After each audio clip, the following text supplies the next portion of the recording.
In 2001, a real-world exercise tested the emergency response to a bioterror attack on the continental United States. The operation was called Dark Winter.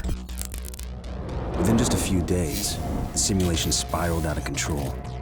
The operation predicted a rapid breakdown in essential institutions, civil disorder, and massive civilian casualties. Dark Winter has revealed how vulnerable we've become. Our lifestyle, our security, our safety depends on a delicate and unstable economy. We've created a system so complicated that we no longer understand how to control it. Oil, power, shipping, transport. We live in a complex world.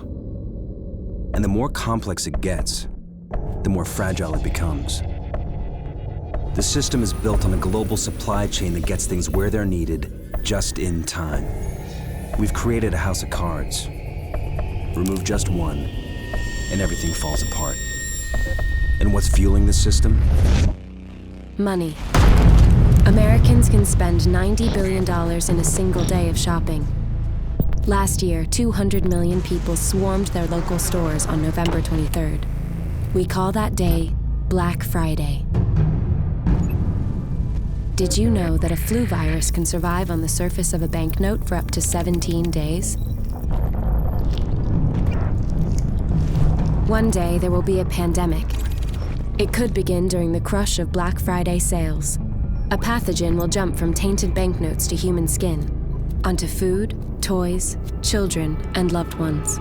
By the time patient zero feels the first sore throat, millions of people will already be infected. From this point, the breakdown will happen fast. Day 1, hospitals will reach capacity.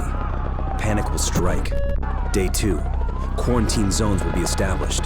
Resources will be rationed. Transport will go into lockdown. Day 3, international trade will stop. The oil will dry up.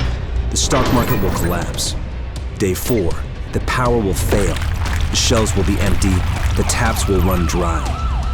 And once hunger and despair take hold, people will do anything for survival. By day 5, everyone will be a potential threat. In 2007, a new presidential directive was signed quietly into law.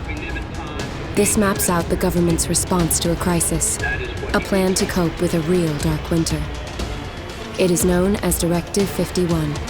There are rumors of shadow agencies, sleeper cells, covert agents, but nothing can be confirmed. Our complex world is primed for breakdown. And once the chaos strikes, there won't be resources to save us all. The only question left is, what will it take to save what remains?